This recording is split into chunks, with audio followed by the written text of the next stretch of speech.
இந்த அறிவியல் சிந்தனை வளர வளர பெரியாரை நோக்கினால் அது சரியானதாக இருக்கும். அறிவு இல்லாதவர்களுக்கு பெரியார் அந்நியமானவர், அவரை நெருக்கவே முடியாது. முட்டாள்களுக்கு பெரியாரை பார்த்தால் அச்சம் வரும், பயம் வரும். அந்த பயம் என்ன ஆயிடும்னா கோபமா மாறும். கோபம் என்ன மாறும்னா கதறலா மாறும். கதறல் என்னவா மாறும்னா கையை தூக்கிட்டு கத்த தோணும். நீ கத்திக்கிட்டே கிடப்பா, நாங்கள் உண்மையே பேசிக் கொண்டிருக்கிறோம் என்பதை சொல்லக்கூடிய அரங்கம் தான் இந்த அரங்கம். பெரியார் பேசிய பெண் விடுதலை என்பது பெண்களுக்கானதல்ல, ஆண்களுக்கும் சேர்த்துதான். வாழ்நாள்ல ஒரு நாள் கூட நீ உண்மையை பேச போறது கிடையாது. இந்த வெற்றியில் கூட நாளை என்னென்ன பொய்ய பேசலாம்னு சொல்லி இன்னைக்கு கார்டு ரெடி பண்ணிட்டு சுத்தி கொண்டிருக்கக்கூடிய தம்பிகளுக்கு பதில் சொல்லுவதற்காக மட்டுமே இந்த நிகழ்வு கிடையாது. ஏன் அவங்களுக்கு பதில் சொல்ற நிகழ்வு கிடையாதுன்னா 2 விஷயம். ஒண்ணு, தந்தை பெரியாரை இனி எப்போதும் அவருக்கு பிடிப்பதற்கு வாய்ப்பு கிடையாது. அவர்னு சொல்றேன்னு உங்க நிறைய பேத்துக்கு என் மேல கோபம் வரலாம். ஏன்னா நான் உள்ள நுழைஞ்ச உடனே ஐயா பெரியார் மாணாக்கன் வந்திருக்காரு. அவரு திராவிடர் கழகத்தில் எப்படின்னு கேட்டீங்கன்னா மாதம் மாதம் இயக்கத்திற்காக அவருக்கு பணம் இருக்கா இல்லையான்றதெல்லாம் பிரச்சனை இல்லை, மனமுவந்து தலைமைக்காகவும் இயக்கத்திற்காகவும் செய்து கொண்டே இருக்கக்கூடிய மிகப்பெரிய ஒரு ஆற்றல் வாய்ந்த கொள்கை வீரர் அவர். அவர் என்ன சொல்றாரு, நான் உள்ள வந்தோடனே, அம்மா உங்ககிட்ட எனக்கு ரொம்ப பிடிச்சது நீங்க எல்லாரையும் மரியாதையா பேசுறதுன்னு நான் நிறைய முறை சொல்லியிருக்கேன். அவர் என்ன சொல்லுவார், நான் பேச ஆரம்பிச்ச காலத்துல இருந்து சொல்லுவாரு, அதுல ஒரு எக்ஸப்ஷன் போட்டுக்கங்கம்மா, அந்த ஆளை மட்டும் என்னனாலும் பேசிக்கங்கம்மா அப்படின்னு சொன்னாரு. நல்லா தெரிஞ்சுக்கங்க, ஒருமையில் யாராவது பேசினா கூப்பிட்டு கண்டிக்கக்கூடிய மனிதர்கள் அவங்க. எதுக்குமா ஒருமையில பேசுறேன்னு கேட்கக்கூடியவங்க. அவங்க எல்லாம் இன்னைக்கு என்ன சொல்றாங்கன்னா, அவன்னு கூட சொல்லாத, ஏன்னா அது வந்து குறிப்பிட்ட ஒரு உயர்திணையை குறிச்சிடும், மனுஷனை குறிச்சிடும், அதுன்னு சொல்லு, அது அக்ரிணையா இருந்துட்டு போகுது என்று சொல்லக்கூடிய அளவிற்கு இந்த அக்ரிணைகள் நிறைந்த அந்த கூட்டத்தில், அந்த கூடாரத்தில், அது வந்து அண்ணனுக்கு உண்மையாவே நான் ஏன் பிரமிப்பா வர பாக்குறேன்னா, பைத்தியகார ஆஸ்பத்திரி நடத்தி அதுல ஒரு பைத்தியமே வைத்தியரா இருந்து அதுவே அந்த பேஷண்ட்டையும் பார்க்கக்கூடிய அவர்களுக்கு நாம் நாகரிகமாக கருத்தியல் ரீதியாக பதில் சொல்ல முடியாது, அது தேவையும் இல்லை. ஏன் பதில் சொல்ல முடியாது அப்படின்னு கேட்டீங்கன்னா, இதெல்லாம் அவங்களுக்கு பிடிக்காது. சாகிற வரை அவருக்கு பெரியாரை பிடிக்காது. 2 காரணம். ஒண்ணு, பெரியார் சொன்னார் மனுஷனுக்கு எதுப்பா அழகு அப்படின்னு கேட்டோன்னா எதையோ சொன்னாங்க. பெண்களுக்கு இடுப்பு அழகு, கூந்தல் அழகு, அதுல வர வாசம் அழகுன்னு, அதெல்லாம் ஒண்ணும் கிடையாது. மானமும் அறிவும் தான் மனிதருக்கு அழகுன்னு பெரியார். மான உணர்ச்சியோட இருந்தா எப்படி திருடுறது? எனக்கு ஆகாது, பெரியார பிடிக்காது. அறிவோட இருக்கணுமா, எப்படி ஊர் பூரா போய் பேசுறது, பொய் பேசுறது ஆகாது. இப்ப மானமும் அறிவும் அற்ற அந்த தற்குறி கூட்டத்திற்கு தந்தை பெரியாரை ஒருபோதும் ஆகாது, ஆகவும் வேண்டாம். 2வது என்ன காரணம்னா, ஆனாதான் பிரச்சனை. எங்க ஐயா மோடி அவர் சொல்றாரு, சித்தப்பா எடப்பாடி, அக்கா தமிழிசை, இதுக்கு பிறகு நீ எங்களுடைய தலைவர் தந்தை பெரியாரையும் கலைஞரையும் புகழ்ந்து பேசினாதான் எங்களுக்கு அசிங்கம், இதுவரைக்கும் எங்களுக்கு அசிங்கமே கிடையாது. உனக்கு ஐயா மோடியா இருக்காருன்னா நீ பெரியாரை இகழ்ந்துதான் பேச வேண்டும், அதுதான் சரியான அரசியல். அப்ப அவங்களுக்கு பதில் சொல்றதுக்கு இல்ல. வேற எதுக்குங்க, யாருக்கு பதில் சொல்றதுக்கு பேசுறீங்கன்னு கேட்டா, அந்த கூடாரத்திலிருந்து கொஞ்சம் கொஞ்சமா குணமாகி வெளியே வந்து கொண்டிருக்கக்கூடிய, உண்மையாகவே தமிழ் தேசியம் கிடைச்சிடாதான்ற நம்பிக்கையின் பேரில் தவறான பாதையில் சென்று சரியான பாதைக்கு திரும்பி கொண்டிருக்கக்கூடிய தோழர்களுக்காக தான் நாம் இந்த உண்மையை பேசிக் கொண்டிருக்கிறோம். அந்த வகையில் இந்த கருத்தரங்கத்தை மிக சிறப்பாக குறுகிய காலத்தில் ஏற்பாடு செய்திருக்கக்கூடிய பேரன்பிற்குரிய அண்ணன், தமிழ் கேள்வியின் மூலமாக நாள்தோறும் பல கேள்விகளை கேட்டுக் கொண்டிருக்கக்கூடிய அண்ணன் செந்தில்வேல் அவர்களுக்கும், இந்த நிகழ்வில் மிக சிறிய ஆகம அறிஞர் முதுமுனைவர் ஐயா சத்தியவேல் முருகனார் அவர்களுக்கும், மக்கள் மன்றத்திலும் சட்டமன்றத்திலும் தொடர்ந்து என்ன பிரச்சனையாக இருந்தாலும் சரி உண்மையாகவே ஒடுக்கப்பட்டவர்களுடைய உரிமை குரலாய் ஒலித்துக் கொண்டிருக்கக்கூடிய அண்ணன் ஆலோ ஷானவாஸ் அவர்களுக்கும், நிறைய பேர் இங்கு தெரிந்தவர்கள், உங்க எல்லாருக்கும் தெரிந்த செய்தியாக இருக்கலாம், இளைஞர்களுக்கு சொல்றேன், இது எப்ப வாய்ப்பு கிடைக்கணுமோ நான் சொல்லணும்னு நினைச்ச செய்தி. திருமாவேலன் சார் அவர் வந்து அடிப்படையில் வழக்கறிஞருக்காக சட்ட படிப்பை முடித்தவர். சட்ட படிப்பை முடித்த பிறகு என்ரோல் பண்ணிட்டோம், பதிவு பண்ணிட்டோம்னா, இப்ப மதிவதனைய பார்த்து உங்க சீனியர் யாருன்னு கேட்டு உசுர் எடுக்கிற மாதிரி, ஆபீஸ் எங்க போட்டிருக்க, இன்னைக்கு கோர்ட்டுக்கு போலையான்னு கேட்டு உசுர் எடுக்கிற மாதிரி உசுர் எடுத்து அவருக்கு பிடிச்சதை செய்யாம விட்டுறக்கூடாதுன்றதற்காக வழக்கறிஞராக பதிவு செய்யாமல் தான் ஏற்றுக்கொண்ட துறையில், பத்திரிகை துறையில் என்றைக்கும் முதன்மை ஆசிரியராக வலம் வந்து கொண்டிருக்கக்கூடிய திருமாவேலன் சார் அவர்களுக்கும், பொருளாதார அறிஞர் ஜெயரஞ்சன் சார் அவர்களுக்கும், டிராட்ஸ்கி மருதையா அவர்களுக்கும், இன்னும் நிறைய பேர் இந்த அரங்கத்துல இருக்கீங்க. எல்லாருடைய பேரையும் சொல்ல முடியாது. ஆனா குறிப்பா அவங்க 2 பேர் பேரையும் சொல்லிதான் ஆகணும். ஏன்னா இன்றைக்கு இளைஞர்கள் எங்க போய் கேட்டாலும் இவங்க அடிக்கக்கூடிய அடி பல நாடுகளுக்கு வரை சென்றடையக்கூடிய அளவிற்கு தம்பிகளை துவம்சம் செய்து கொண்டிருக்கக்கூடிய அண்ணன் யூடியூப் புரூட்டஸ் மைனர் அவர்களுக்கும், அண்ணன் இந்திரகுமார் தேரடி அவர்கள் உள்ளிட்ட, முக்கியமாக அண்ணன் தீபக் அவர்கள் உள்ளிட்ட, நீங்க வந்திருக்கிறது உண்மையாகவே எங்களுக்கு மகிழ்ச்சியாகவும் பெருமையாகவும் இருக்குன்னா நன்றி. உங்கள் அனைவருக்கும் என்னுடைய பேரன்பையும் வணக்கத்தையும் தெரிவித்துக் கொள்கிறேன். ஏன் தீபக் அண்ணா வந்திருக்கிறது மகிழ்ச்சி அப்படின்னு சொன்னா, இப்ப கடைசியா அவங்க எங்க வருவாங்கன்னு கேட்டீங்கன்னா, ஐயா அந்த காலத்தில் நிறைய வார்த்தைகள் முரணாக பயன்படுத்தி இருக்கிறார்.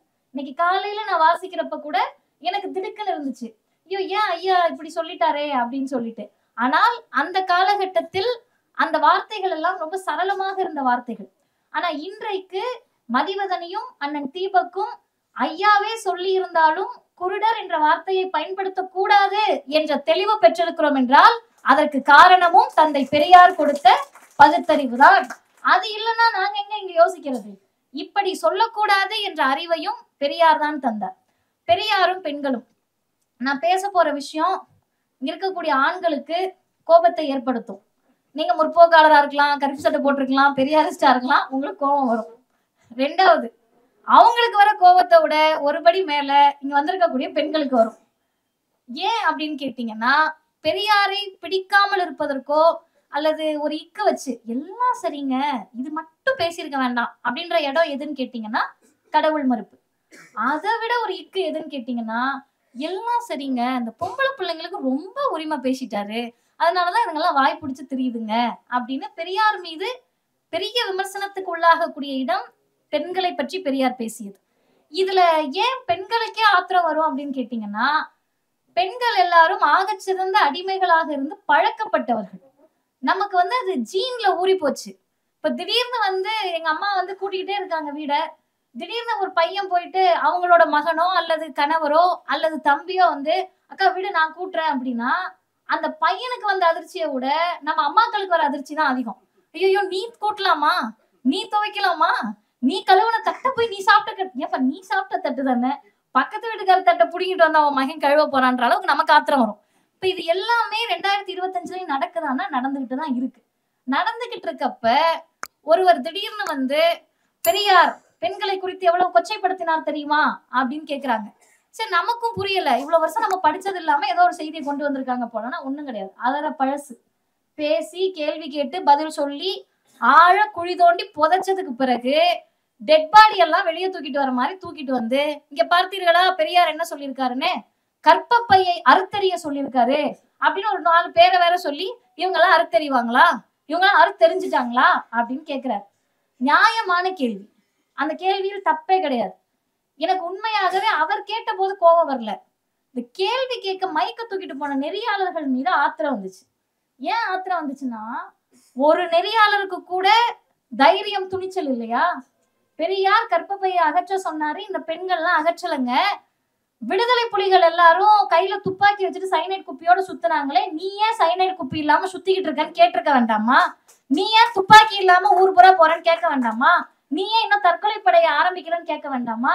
இவ்வளவு பேசுறியே, நீ பேசுறது ஈழ விடுதலை தானே, தமிழ்நாட்டுக்குள்ள உட்காந்துட்டு எதுக்கு பேசிக்கிட்டு இருக்கன்னு ஒருத்தர் கூட அவரை நோக்கி கேள்வி எழுப்பவில்லை என்று சொன்னால் அர்த்தம் என்னன்னு கேட்டா, கொஞ்ச நாளைக்கு அது கத்தும் மன்னிக்கணும் குறைக்கும், குறைச்சிட்டு கொஞ்ச நாளைக்கு பிறகு அதுவே அடங்கிரும்ன்றதுனால பத்திரிகையாளர்கள் அமைதியா இருக்காங்க நான் நம்புறேன். 2வது விஷயம், நாளைக்கு அந்த ரிசல்ட் வந்தோன்னு அடங்கிருமா? நான் கூட லேப் டெஸ்ட் எனக்கு ரிசல்ட் ஏற்கனவே வந்துருச்சு, நான் தெலுங்கர் அப்படின்னு அவங்க ஆய்வு பண்ணி ரிசல்ட் வந்துருச்சு. ஐயா நாளைக்கு தேர்தல் ரிசல்ட்ட சொல்றாரு. அடுத்து வாங்க கற்பப்பை அகற்றம், அதை பத்தி பேசுவோம், ஏன் பேசினாருன்னு. 2வது புதுசா கண்டுபிடிச்சிட்டு வராங்க. பெரியார் என்ன தெரியுமா சொன்னாரு, பிள்ளைங்க எல்லாம் பெத்துக்க வேணான்னு சொன்னாராம். கற்பப்பை அகற்றுறதுக்கு அர்த்தமே புள்ள பெத்துக்க வேணான்றதுதான். அதனால நீ புதுசா அதையும் கண்டுபிடிக்கல, விட்டுரு. 3வது என்ன, பொம்பளை பிள்ளைங்க எல்லாம் எப்படினாலும் போலான்னு பெரியார் சொல்லிட்டாருன்னு சங்கிக என்ன ஸ்டேட்மெண்ட் சொல்றாங்களோ அதையே தம்பிகளும் சொல்றாங்க. அதனால நம்ம சங்கி தம்பின்னு பிரிச்சு பார்க்க வேணாம். நான் சங்கினாலே நீங்க தம்பின்னு புரிஞ்சுக்கங்க, தம்பினாலே நீங்க சங்கின்னு புரிஞ்சுக்கணும். ஏன்னா தனித்தனியா சொல்ல முடியாது.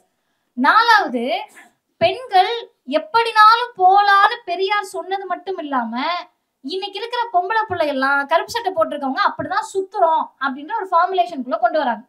கொண்டு வந்து இதுல இன்னொரு வியப்பு, யூடியூப் இருக்கு, அண்ணனுங்கெல்லாம் இன்னைக்கு போய் பாத்தீங்கன்னாலும் தெரியும். இந்த அழைப்புதலை போட்ட உடனே ட்விட்டர் எக்ஸ் தளத்துல ஒரு இது கமெண்ட், அந்த கமெண்ட்டை சொல்றேன், எந்த கட்சிக்காரங்க போட்டிருப்பாங்க நீங்க கண்டுபிடிங்க. ரொம்ப ஈஸி தான், கஷ்டமும் ஆனா ஈஸி தான். பெரியார் என்ன சொன்னாருன்னா, அது ரொம்ப ஆக்வர்டா போட்டிருக்காங்க, நான் நாகரிகமா சொல்றேன். டாய்லெட் போக கூட பெரியார் தான் கத்து கொடுத்தாருன்னு போய் பேசிட்டு வர போற அப்படின்னு போட்டிருந்தாங்க. யார் போட்டிருப்பா? எந்த கட்சியா இருக்கும்? அக்ரிணை அப்படின்றாரு. இங்கதான் நமக்கு ஒரு ட்விஸ்ட். தம்பிகள் போடல, தாவேக்கா போட்டிருக்கு. அவங்க எனக்கு கன்ஃபியூஸ் ஆயிடுச்சு. உள்ள போய் பார்த்தா அந்த சிம்பிளோட இருக்கு, அந்த ஐகானோட இருக்கு. இப்ப எல்லாம் என்ன நம்ம புரிஞ்சுக்கணும்னு கேட்டா, யார் வந்தாலும் சரி, பெரியார் என்பவரை கொள்கை தலைவர்னு பேனர்ல வச்சிருந்தா தமிழ்நாட்டுல கட்சி நடத்த முடியாது. கொள்கை தலைவராக உணர்வு பூர்வமாக ஏற்றுக்கொண்டால் மட்டும்தான் கட்சி நடத்த முடியும். இப்ப இவங்க எல்லாருக்கும் சேர்த்து நம்ம பதில் சொல்லணும். இதுல இன்னொருத்தர் வந்து என்னுடைய ஒழுக்கத்தை பற்றி எல்லாம் ஆய்வு செய்து, எனக்கு என்ன டவுட்னு கேட்டா, எங்களுக்கு எல்லாம் என்ன சிசிடிவி கேமராவா? 20,000 ரூபாய் இன்ஸ்டாலேஷன் கேக்குறாங்க. எங்களுக்கு மட்டும் இன்ஸ்டாலேஷன் ஃப்ரீ. இவங்களே பாவம் வந்துருவாங்க எல்லா ஊர் பக்கமும். எனக்கு என்னன்னு கேட்டா, ரொம்ப நாள் தனியா போயிட்டு வர சிரமமா இருக்கு. இந்த குரூப் எல்லாம், அந்த கேமராவை தூக்கிட்டு வர்ற குரூப் எல்லாம், நீங்க இல்லைன்னு அந்த இன்ஸ்டாலேஷன் குரூப் எல்லாம் நமக்கு உண்மையாவே பாடி கார்டா கூட வந்துடலாம் போல. இப்ப பெண்களை பற்றி அவர்களுடைய எண்ணத்திற்கு மிக சுருக்கமாக இன்னும் அந்த 15 நிமிடத்தில் நான் பதில் சொல்லி நிறைவு செய்கிறேன். முதல் விஷயம், பெரியார் பெண்களுக்கு அவர் மட்டும்தான் பேசினாரா? இல்ல. ஏதாவது ஒரு பெரியாரிஸ்ட் ஏதாவது ஒரு மேடையில் பெரியார் மட்டும்தான் பெண்ணுரிமை பேசினாரு அப்படின்னு சொல்லியிருக்கமா? கிடையாது. பெரியாருக்கு முன்பு பெண்ணுரிமை யாரும் பேசலையா அப்படின்னு கேட்டா இல்ல, நிறைய பேர் பேசியிருக்காங்க. பெரியாருக்கு முன்பு பெண்ணுரிமையை பற்றி யாரும் எழுதலையா? இல்ல, நிறைய பேர் எழுதியிருக்காங்க. பின்ன என்ன பெரியார்?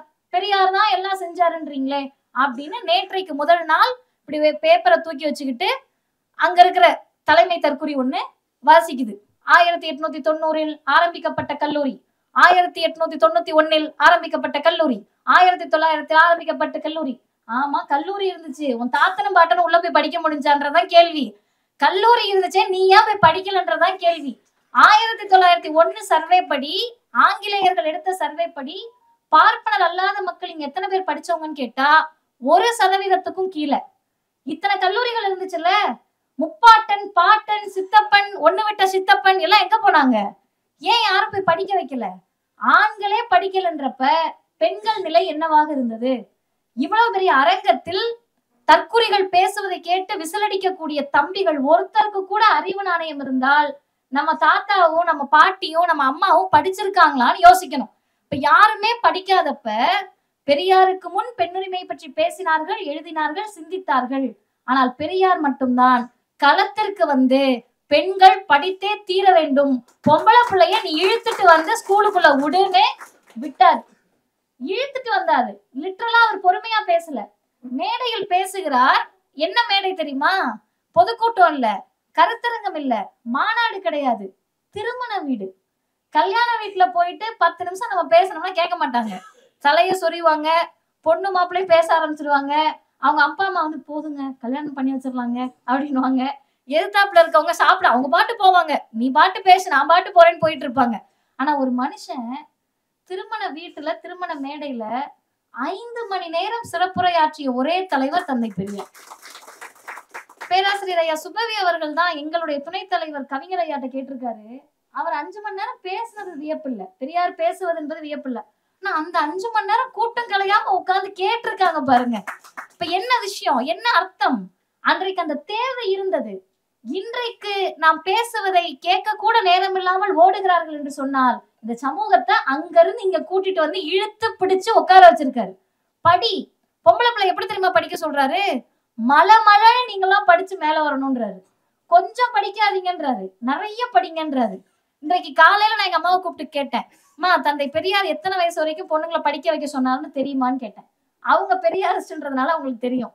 இங்க பல பேருக்கு நான் அரங்கத்தில் சொல்லல, கிராமத்தில் இருக்கக்கூடியவர்களுக்கு இந்த செய்தி போய் சேரணும். பொம்பளை பிள்ளைய 22 வயசு வரைக்கும் படிக்க வைன்னு 73ல சொல்லியிருக்காரு. இது என்ன கணக்கு தெரியுமா? 22ன்றது குறைஞ்சது 2 டிகிரி. 2 டிகிரியாவது படிக்க வைன்னு அதுக்கு அர்த்தம். 2025ல மதிவதனிக்கு வயசாகிறது, மதிவதனிக்கு கவலையா இருக்கோ இல்லையோ, பக்கத்துல இருக்கவங்க அக்கம் பக்கத்துல இருக்க எதிர்த்த வீட்டுக்கு கவலையா இருக்கு. எப்ப கல்யாணம், என்னைக்கு பண்ண போற அப்படின்னு ஊருக்கே கவலையா இருக்கு. ஆனா அந்த தலைவர் ஒருத்தர் தான் 1973ல 22ன்றது பெரிய வயசுங்க. 22 வயசுல 5 பிள்ளையோட இருந்த சமூகம் இது. அப்படிதானே? 13 வயது 9 வயதுல எல்லாம் கல்யாணம் பண்ணி வச்சுட்டு இருந்தாங்க. 1940ல சொல்றாரு 20 வயசு வரைக்கும் பிள்ளைய படிக்க வைன்னு. அன்னைக்கு எத்தனை வயசு வரைக்கும் கல்யாணம் பண்ணி வச்சுட்டு இருந்தாங்க? 18 வயது அல்ல திருமண வயது. 5 வயசு குழந்தைக்கு கல்யாணம் பண்ணி வச்சுட்டு இருந்தாங்க. 1 வயது குழந்தைகள் 597 பேர் 1920 கணக்குப்படி இருந்திருக்காங்க. 1 வயசு குழந்தை விதவை. அந்த சமூகத்தில் ஒரு தலைவர் 22 வயசு வரைக்கும் படிக்க வச்சுட்டு என்னங்கய்யா பண்றதுன்னு அடுத்து நம்ம கேள்வி வந்துடக்கூடாதுல்ல, மாப்பிள்ளை தேட ஆரம்பிச்சிடக்கூடாதுல்ல. அதுக்கு சொல்றாரு, அதற்கு அடுத்து அந்த புள்ளட்ட கேளுங்க, அதுக்கு சமூகத்துல பொது வாழ்க்கையில ஈடுபடணும்னா பொது வாழ்க்கையில ஈடுபடட்டும். திருமணம் செய்து கொள்ள வேண்டும் என்றால் இதோட நிறுத்தி இருந்தாருன்னா பெரியாரை இவங்க திட்டமாட்டாங்க. சொல்றாரு, அந்த பெண்ணுக்கு யாரை பிடிக்கிறதோ அவர் தேர்ந்தெடுக்கக்கூடிய மாப்பிள்ளைய அந்த பிள்ளை கல்யாணம் பண்ணிட்டு இருக்கட்டும். என்ன பிரச்சனை வருது? முற்போக்காளர்களுக்கும் கூட அங்க எங்க நான் கல்லூரிக்கு போறப்போ ஒரு தம்பிகள்கிட்ட எல்லாம் கேட்பேன், இப்ப யாருக்கெல்லாம் பொம்பளை பிள்ளையா பிறக்கணும்னு ஆசைன்னுவேன். 2 பேர் கை தூக்குவாங்க, 3 பேர் கை தூக்குவாங்க. ஆம்பளை பிள்ளைங்க பொம்பளை பிள்ளைகள்ட்ட கேட்பேன், எத்தனை பேருக்கு ஆண்களாக பிறந்திருக்கணும்னு ஆசைன்னா நிறைய பிள்ளைங்க கை தூக்கும். எதுக்குப்பா அப்படின்னு கேட்டோம்னா எல்லாம் என்ன தெரியுமா பதில் சொன்னோம்? அக்கா, அந்த அண்ணனுங்கெல்லாம் எங்க போனாலும் சொல்லாம போறாங்கக்கா. இன்னொரு பிள்ளை சொல்லும், எதுவுமே கேட்க தேவையில்லக்கா வீட்டுல. இன்னொன்னு, வேலைக்கு போலாம்க்கா. இவங்க கிட்ட கேட்டோம்னா இந்த மகான்கள் என்ன தெரியுமா பதில் சொல்லுவாங்க? அப்பாவுக்கு செல்ல பிள்ளையா இருக்கலாம்க்கா அப்படின்னுவாங்க. அதான் நான் அந்த கல்லூரியில சொன்னேன், அப்பாவுக்கு பெண் பிள்ளைகள் செல்ல பிள்ளைகள். எப்ப வரைக்கும்? எனக்கு இவனதான்ப்பா பிடிச்சிருக்குன்னு கை காட்டுற வரைக்கும் செல்ல பிள்ளை. கை காட்டின பிறகு அடுத்த நாள் ஆணவ படுகொலைதான். அப்ப அதனுடைய அர்த்தம் என்பது சுயமாக சிந்திக்கின்ற வரை பெண் பிள்ளை, தன் பிள்ளை, செல்ல பிள்ளை. சுயமா யோசிச்சுட்டா பொம்பளை பிள்ளைய கொலை பண்ண கூட இந்த சமூகம் 2025 தயங்கல. இப்ப ஏன் தந்தை பெரியார்னு கேட்டா, எங்கள் தந்தை எங்களை சுயமா சிந்திக்காதன்னு சொன்னப்ப நீ சுயமாதான் சிந்திக்கணும், எவனுக்காகவும் சிந்திக்கிறத நிறுத்தக்கூடாதுன்னு சொன்ன ஒரே காரணத்திற்காக என்னாலும் அவர் தந்தை பெரியார் தான். 2வது வாங்க, படிக்க சொல்லிட்டாரு, வேலைக்கு போக சொல்லிட்டாரு. திருமணம், இந்த திருமணம் தான் இன்னைக்கு வரைக்கும் பிரச்சனையாவே ஓடிக்கிட்டு இருக்கு. பெரியார் இப்படி சொல்லியிருக்கலாமான்னு அவர் ஒன்னும் சொல்லலைங்க. நான் ஆதாரத்தோடு சொல்றேன். இதை என்னன்னு கேட்டீங்கன்னா, இப்ப கட் பண்ணி பாதி மட்டும் போடணும் யூடியூப் எப்பயும் போல. அதையேதான் அப்ப அண்ணன் எடுத்து அதை பரப்ப முடியும். பாத்தீங்களா என்ன சொல்லியிருக்காருன்னு? என்ன பெரியார் சொல்றாருன்னா, பெண்களை படிக்க வைப்பது வீண் பண செலவு, நாட்டு வரிப்பணத்தில் வீண் என்று ஒரு சமயத்தில் ஈரோட்டில் மணியம்மை சொன்னது போல் உண்மையில் பெரிதும் வீணாகவே ஆகிறது. கோபிக்காதீர்கள். இந்த கீழ் உதாரணத்தை கொண்டு ஒப்பிட்டு பாருங்கள். உதாரணம் சொல்றார். அதாவது ஒரு குடும்ப வாழ்க்கை பெண்ணுக்கு அவள் தாய் தகப்பன் பாட்டு, பிடில், வீணை, நாட்டியம் ஆகியவை கற்றுக் கொடுத்து அவற்றில் வெற்றியாய் தேர வைத்தான் என்று வைத்துக் கொள்ளுங்கள். ஒரு வீடு இருக்கு, ஒரு பொண்ணு இருக்கு. அந்த பொண்ணுக்கு என்ன சொல்லி கொடுக்குறாங்க? பாட்டு, பிடில், வீணெல்லாம் சொல்லி கொடுத்துட்றாங்க. அதுல அந்த பொண்ணு பெரிய ஆர்வமோடு கத்துக்கிட்ட பிறகு அவளை ஒருவன் கையில் பிடித்து கொடுத்த பின்பு, ஐயாக்கு நக்கல் அடுத்து சொல்றாரு, அதாவது திருமணம் ஆன பின்பு. எங்களுக்கு இன்னைக்குதாங்க திருமணம்ன்ற வார்த்தையே வந்திருக்கு. 30-40 வருஷத்துக்கு முன்னாடி வரைக்கும் என்னன்னு கேட்டா கையில புடிச்சு கொடுத்துடுறது. அது பாவம் தானே, மாடு தானே, இந்த புடி. நாய் வளர்த்தோம்னா தூக்கி கையில கொடுப்போம், இந்த புடிச்சுக்க. அப்படியே கையில புடிச்சு கொடுத்துட்டா இவங்களுக்கு அப்படியே சாந்தி ஆயிடுமா. அவர் கொடுமைப்படுத்துவாரு, அடிப்பாரு. வீட்டு பக்கம் மட்டும் வந்துடக்கூடாது. ஏன்னா என்ன போயிடும்? மானம் போயிடும். இதுல இந்த அம்மாமார்கள் பேசக்கூடிய டயலாக், நான் உங்க அப்பாட்ட வாங்காத அடியா, நீ வாங்கின உனக்கு பெரியார தெரியாது, நான் எதுக்கு வாங்கணும்னு பிள்ளைங்க கேள்வி கேட்கறது பொறுத்துக்க முடியல. நமக்கே பொறுத்துக்க முடியல பாருங்க. அதனால நமக்கே அப்படின்னு நான் சொல்றது, சிந்தனைவாதிகளுக்கே பெண்கள் சிந்திப்பதை பொறுத்து கொள்ள முடியாது.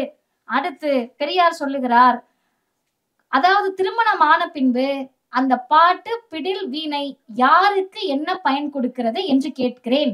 புகுந்த வீட்டில் சங்கீதம் பாடினால் இது என்ன குடித்தன வீடா வேறு வீடா என்று மாமி கேட்பாள். பிடில், வீணை தூசி அடையும். அருமை தோழர்களே, இந்த பாட்டை மட்டும் போட்டீங்கன்னா பெரியார் பெண் கல்விக்கு எதிரானவர் என்ற தோற்றம் வரும். என்ன பாடல் பாட வேணான்ட்டாரா, பிடில் வாசிக்க வேணான்ட்டாரா, வீணை வாசிக்க வேணான்ட்டாரா, பொம்பளை பிள்ளை படிக்க வேணான்ட்டாரா அப்படின்னு சங்கிகள் எடுத்து பரப்புவார்கள். ஐயா பதில் சொல்லுகிறார், அதுக்கு அடுத்த சொல்யூஷன் தான் முக்கியம். ஆகவே இந்த படிப்பு நல்ல மாப்பிள்ளை சம்பாதிக்க ஒரு அட்வர்டைஸ்மெண்டாக விளம்பரமாக பயன்பட்டதை தவிர மற்றபடி வீணாக போய்விட்டதல்லவா. செலவும் கண்டது தானே என்கிறேன். அது போல அடுத்த வரி முக்கியம். ஒரு பெண்ணை ஒரு தாய் தகப்பன் BA படிக்க வைத்து ஒருவன் கையில் பிடித்து கொடுத்து அந்த பெண் சமையல் செய்யவும் குழந்தை வளர்க்கவும் நகை துணி அலங்காரங்களுடன் மக்கள் கவனத்தை ஈர்க்கவும் செய்தால் BA படிக்க வைத்த பணம் வீண் என்பதோடு அதனை சர்க்கார் செலவழித்த மக்கள் வரி பணமும் வீண்தானே. இது தேசிய குற்றமாகாதா என்ற கேள்வியை பெரியார் முன்வைக்கிறார். இன்னைக்கு நான் 3 டிகிரி படிச்சிருக்கேன். 3 டிகிரி படிச்ச பிறகு எனக்கு திருமணம் பண்ணி அந்த திருமணத்துல என் வேலை என்ன அப்படின்னா குழந்தை பெத்துக்கிட்டு அந்த குழந்தைய வளர்க்கணும். ஏன் அப்படின்ற கேள்வியை நான் கேட்டா இந்த சமூகம் என்னை நோக்கி பதில் சொல்லும், கடைசி காலத்துல உன்னை பார்த்துக்க ஆள் வேண்டாமா. எனக்கு ஒரு டவுட், நான் அதை வெளிப்படையாகவே கேட்கிறேன். உண்மையாகவே இது மற்றவர்கள் பதிலுக்காக அல்ல, நம்மை நாமே பெரியாரிய வழியில் கூர்தீட்டிக் கொள்வதற்கு. திருமணம் ஆகிறது எதுக்கு? எனக்கு ஒரு துணை வேணும். எனக்கு திருமணமானால் எனக்கு துணை. அந்த கணவனுக்கு என்ன? வேலை பார்க்க ஒரு ஆளு. வித்தியாசம் இருக்குல்ல. எனக்கு பாதுகாப்புக்கு ஒரு ஆண் தேவை, அந்த ஆணுக்கு ஒரு அடிமையாக நான் தேவை. இந்த 2 வேறுபாடுக்கு அடுத்து குழந்தை பெத்துக்கணும். சரி, பெத்தாச்சு. இந்த குழந்தை எதுக்கு? கடைசி காலத்துல உன்னை காப்பாத்த. இந்த 2 சினாரியோல நான் ரொம்ப லேமன்னா ஒரு கேள்வி கேட்கிறேன். அந்த கணவன் மோசமானவனாக இருந்து விட்டு போய்விட்டால் மீண்டும் நான் எங்கள் வீட்டுக்கு வருகிற போது, நான் ஏன் என்ன முன்னிறுத்தி பேசுறேன்னு கேட்டா, அடுத்தவர்களை முன்னிறுத்தி பேசுற தலைப்பு இல்லை இது. நான் என்னை முன்னிறுத்தி பேசுகிறேன். நான் வந்துட்டேன் அப்படின்னு சொன்னா அடுத்த வார்த்தை என்ன வரும்னு கேட்டா, நீ அட்ஜஸ்ட் பண்ணியிருந்தா குடும்ப வாழ்க்கை நல்லா இருந்திருக்கும். இப்ப கடைசி வரை பெண்கள் மட்டுமே இந்த சமூகத்தில் அடிமை நிலையில் இருக்கணும்ன்ற கண்ணோட்டத்தில் 2025ல அறிவியல் தொழில்நுட்பம் எல்லாம் வளர்ந்த காலகட்டத்திலையும் நம்ம கேட்கிறோன்றப்ப ஐயா ஒரே ஒரு கேள்விதாங்க கேட்டாரு. தாழ்மையா கேட்டார். படிக்கிறமா, வேலைக்கு போ, வேலைக்கு போயிட்டு கல்யாணம் பண்ணிக்க, கல்யாணம் பண்ணிட்டு குழந்தை பெத்துக்கிறதுன்னு ஆயிடுச்சு. வளவள மலமலன்னு பெத்துக்காம 1 2 பெத்துக்க. அதை பெத்த பிறகு அதுக்காகவே என் வாழ்க்கையை அர்ப்பணிக்கிறேன்னு நீ வாழாத அப்படின்னாரு. உடனே இங்க இருக்கக்கூடிய கலாச்சார காவலர்களுக்கு நெஞ்சு வலி வந்துருச்சு. இப்ப இந்த பெம்பளை பிள்ளையெல்லாம் வளர்க்க கூடாதுன்னு யார் வளர்க்கறது? அந்த கேள்விக்கு அவரே பதில் சொல்றாருங்க. நம்ம மூளை வேலையே செய்ய வேண்டாம், நம்ம பாட்டு பெரியார வாசிச்சோம்னாலே போதும். அவர் சொல்றாரு, 2 பேரும் சம்பாதியுங்கள், பணத்தை பேங்க்ல போடுங்க, பேங்க்ல இருந்து வர வட்டியை வச்சு பிள்ளைங்களை நல்ல ஒரு காப்பாளர் டே கேர் பற்றி அன்னைக்கே பேசுறாரு. டே கேர் மாதிரி வளங்க, வளர்த்துட்டு அது கொஞ்ச நாள் 3 வயசு 4 வயசு வளர்ந்த பிறகு அது பாட்டு படிக்க போது. உங்களுடைய சுயத்தை இழந்து விடாதீர்கள். உங்களுடைய சுயம் என்ற அந்த வார்த்தை இருக்குல்ல, அந்த வார்த்தைக்கு இன்றைக்கு பல பெண்களுக்கு அர்த்தம் தெரியாது. சுயம்னா என்னன்னு போய் ஏதாவது ஒரு பெண்கள் கிட்ட, நவீன பெண்கள்கிட்ட கேள்வி கேளுங்க, அந்த பெண்களை திணறுவார்கள். ஆனால் 1946 பெரியார் சொல்லுகிறார், சுயத்தை இழந்து விடாதீர்கள். ஆண்கள் என்ன வீட்டில் உட்கார்ந்து பெண்களை கொஞ்சிக்கிட்டே இருக்காங்களா? எங்க அண்ணனுங்க இருக்காங்க, எல்லாரும் இருக்காங்க, எல்லாருக்கும் சேர்த்தே நான் கேட்கிறேன். ஆண்கள் என்ன வீட்டில், ஐயா கேட்டாரு, வீட்டில் உட்கார்ந்து குழந்தைய கொஞ்சிக்கிட்டே இருக்காங்களா? அதுக்கு அப்பான்னு பாசம் வரலையா? நீங்களும் கூடவே இருந்தாதான் அம்மானு பாசம் வரும்னு கிடையாது. அதை வளர்த்த பிறகு நீங்கள் மகிழ்ச்சியாக இருங்கள்னு சொல்றாரு. அடுத்து வாங்க, பிள்ளை பெற்றுக்கொண்ட பிறகு அதை வளர்ப்பது. சரி, இதுல ஆண்களுடைய பங்கு என்ன? அந்த கேள்வியை கேட்டதானே உங்களுக்கு பெரியார் மேல ஆத்திரம். அந்த கேள்வினாலதானே இன்னைக்கு இருக்கக்கூடிய தற்கூரி எல்லாம் தாம் தும்னு குதிக்கிற. அடுத்து என்ன தெரியுமா ஆத்திரம்? பெரியார் சொல்லுகிறார் காதலை பற்றி. நான் வாசிச்ச உடனே அந்த தற்கூரியதான் நினைச்சேன். ஐயா சொல்றாரு, ஒருவருக்கொருவர் ஆசைப்பட்டு நேசம் கொண்ட பிறகு, இளைஞர்கள் நல்லா கேட்டுக்கங்க, ஒருவருக்கொருவர் ஆசைப்பட்டு நேசம் கொண்ட பிறகு, அது காதலாக இருக்கலாம், கணவன் மனைவியாக இருக்கலாம், நீங்கள் அந்த பந்தத்தில், அதாவது நீங்க 2 பேரும் சேர்ந்துட்டீங்க, அந்த பந்தத்திற்கு பங்கம் விளைவிக்காத நாணயத்தோடு இருப்பதுதான் உண்மையான வீரமும் மானமும் ஆகும். ஒரு அண்ணனுக்கு கடுப்பு வராதா? பந்தத்துல நாணயமா இருக்கணுமா? அது எப்படி முடியும்? அதுதான் மண்டியிடாத மானம், வீழ்ந்து விடாத வீரம். நீ விட்டுட்டு ஓடி வந்துடணும்.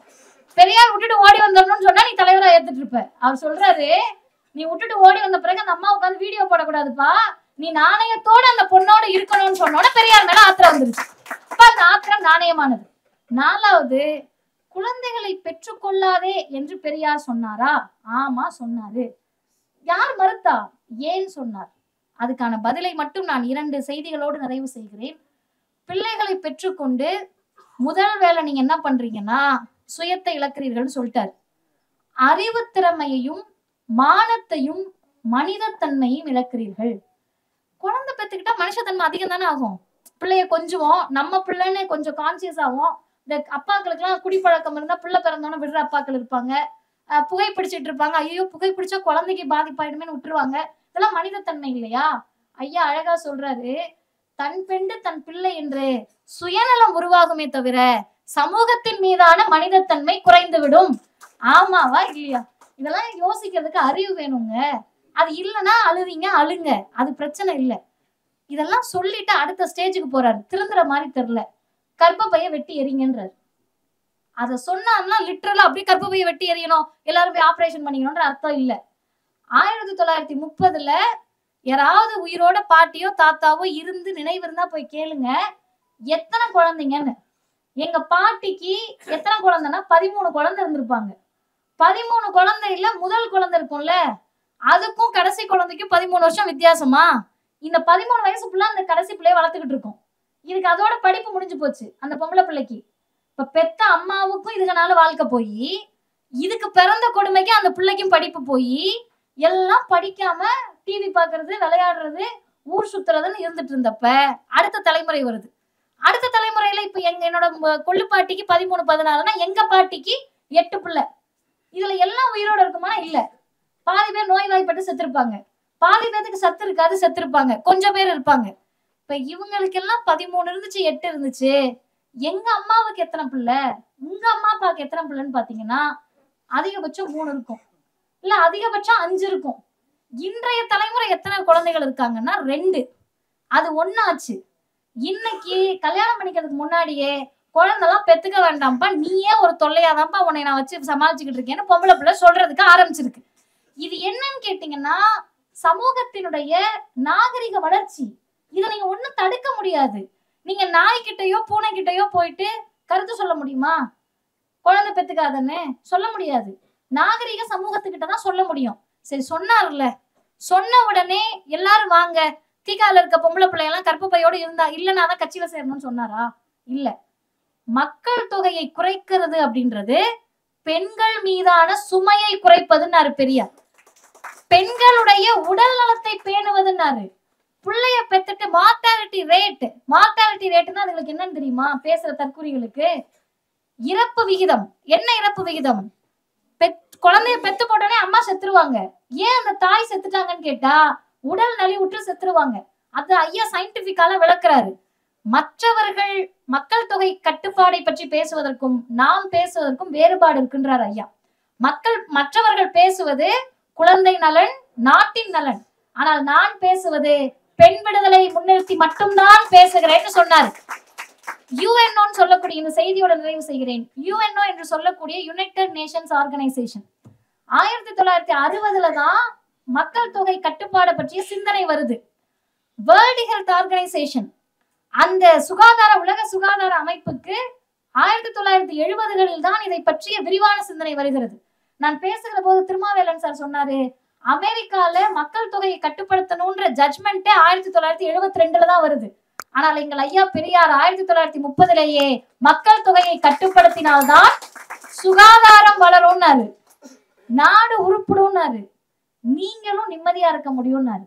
இன்னைக்கு போய் ஏதாவது ஒரு ஆணிடத்திலேயே 5 பிள்ளை பெத்துக்கங்கன்னு சொன்னா அவர்கள் தயாராக இல்லை. பொருளாதார செலவு அவ்வளவு வந்துருச்சு. நீங்களே விருப்பப்பட்டாலும் 5 பிள்ளைய வளர்க்கறதுக்கு நமக்கு மோடி வாய்ப்பு தர மாட்டார். கட்டுற ஜிஎஸ்டி வரைக்கும் நம்மளே எப்படா நம்ம செத்து போறதுன்ற மாதிரிதான் நிலைமையிலதான் வாழ்ந்துகிட்டு இருக்கோம். இதுல நம்ம 5 வளர்க்க முடியாது. இந்த அறிவியல் சிந்தனை வளர வளர பெரியாரை நோக்கினால் அது சரியானதாக இருக்கும். அறிவு இல்லாதவர்களுக்கு பெரியார் அந்நியமானவர், அவரை நெருக்கவே முடியாது. முட்டாள்களுக்கு பெரியாரை பார்த்தால் அச்சம் வரும், பயம் வரும். அந்த பயம் என்ன ஆயிடும்னா கோபமா மாறும். கோவம் என்ன மாறும்னா கதறலா மாறும். கதறல் என்னவா மாறும்னா கையை தூக்கிட்டு கத்த தோணும். நீ கத்திக்கிட்டே கிடப்பா, நாங்கள் உண்மையே பேசிக் கொண்டிருக்கிறோம் என்பதை சொல்லக்கூடிய அரங்கம் தான் இந்த அரங்கம். பெரியார் பேசிய பெண் விடுதலை என்பது பெண்களுக்கானதல்ல, ஆண்களுக்கும் சேர்த்துதான். உலகத்தில் உள்ள எல்லா மனிதர்களும் ஒழுக்கம் உள்ளவர்களாக மாறணும்னு ஐயா சொன்னார். இந்த ஸ்டேட்மெண்ட் அப்படியே சொன்னார் ஈரோட்ல 1930. உலகத்தில் உள்ள எல்லா மக்களும் ஒரே ஒழுக்கம் உள்ளவர்களாக இருக்க வேண்டும். இங்க இருக்கக்கூடிய அரங்கத்தில் கேட்கக்கூடியவர்களுக்கு பெண்கள் ஒழுக்கமா இருக்கணும்னு சொன்னா நெஞ்சு வலிக்காது. அவர்கள் தூய்மையானவர்கள். ஐயோ பெண்கள் ஒழுக்கமா இருக்க சொல்லிட்டாங்க, ஆண்கள் எப்படினாலும் போலாம் அப்படின்னு சொன்னா மகிழ்ச்சியா இருக்கும். ஆண்கள் ஒழுக்கமா இருக்கணும்னு சொன்னா கூட ஏத்துக்குவாங்க. ஆனா ஆண்களும் பெண்களை போல ஒழுக்கமா இருக்கணும்னா பெண்களுக்கே வலிக்கும். எப்படிங்க அவர் ஆம்பளை அப்படி இப்படிதாங்க இருப்பாரு, அப்படி இப்படிலாம் இருக்க முடியாதுன்னு பெரியார் சொன்னாரு. அதையே நாங்களும் சொல்றதுனால உங்களுக்கு எரிச்சல் வருகிறது. இந்த எரிச்சல் தொடர வேண்டும். தயவு செய்து நீங்க யாருமே அவங்க எரிச்சல் அடக்கிடவே கூடாது. பேசிக்கிட்டே இருக்கணும், அவங்க கதறிக்கிட்டே இருக்கணும், டெய்லி ஒரு பொய்யை பேசணும். அந்த பொய்யை பேசுகிற போது பெரியார் என்ற பெயர் அவர்கள் நினைவுக்கு வந்து கொண்டே இருக்க வேண்டும். ஏன் நினைவுக்கு வரணும்னா, தமிழ்நாட்டு பெண்கள் மாநாடு 1938 சொன்னார்கள். இளைஞர்கள் எல்லோரும் சேர்ந்து இந்த தீர்மானத்தை இன்னைக்கு நம்ம நிறைவேற்ற போறோம். என்ன தீர்மானம்னு கேட்டா, பெண்கள் சொன்னாங்க, இதுவரை தோன்றிய இந்தியாவில் தோன்றிய சீர்திருத்த தலைவர்களில் நம்முடைய தலைவர் ஈவே ராமசாமியை போல அவர்கள் செய்ய முடியாத காரியத்தை செய்தவரும், தென்னிந்தியாவில் தோன்றிய தலைவர்களில் இவருக்கு சமமாகவும் மேலாகவும் நினைப்பதற்கு வேறொருவர் இல்லாததால் இனிமேல் எழுத்திலும் பேச்சிலும் பெரியார் என்றே வழங்குவோம் அப்படின்னு பெண்கள் சொன்னாங்க. இன்னைக்கு தற்கூரிகள்லாம் சேர்ந்து மாநாடு நடத்தி என்ன தீர்மானம் போடணும்னு கேட்டா, அதற்கு இளைஞர்கள் எல்லாரும் இதை பரப்ப வேண்டும். இதுவரை இந்தியாவில் தோன்றிய தற்கூரிகளில் இவரை போல் ஒரு தற்கூரி தோன்றாததால், இவரை போல தமிழின துரோகி தோன்றாததால், இவரை போல ஆமைக்கறி பொய்யன் தோன்றாததால், தென்னிந்தியாவில் இவருக்கு மேலாகவும் சமமாகவும் தற்கூரி ஒருவர் இல்லாததால் இனிமேல் எழுத்திலும் பேச்சிலும் இவரை தற்கூரி பொய்யன் சீமான் என்றே அழைக்க வேண்டும் என்ற தீர்மானத்தை நிறைவேற்ற வேண்டும் என்று கேட்டு முடிக்கிறேன். வாய்ப்புக்கு நன்றி, வணக்கம்.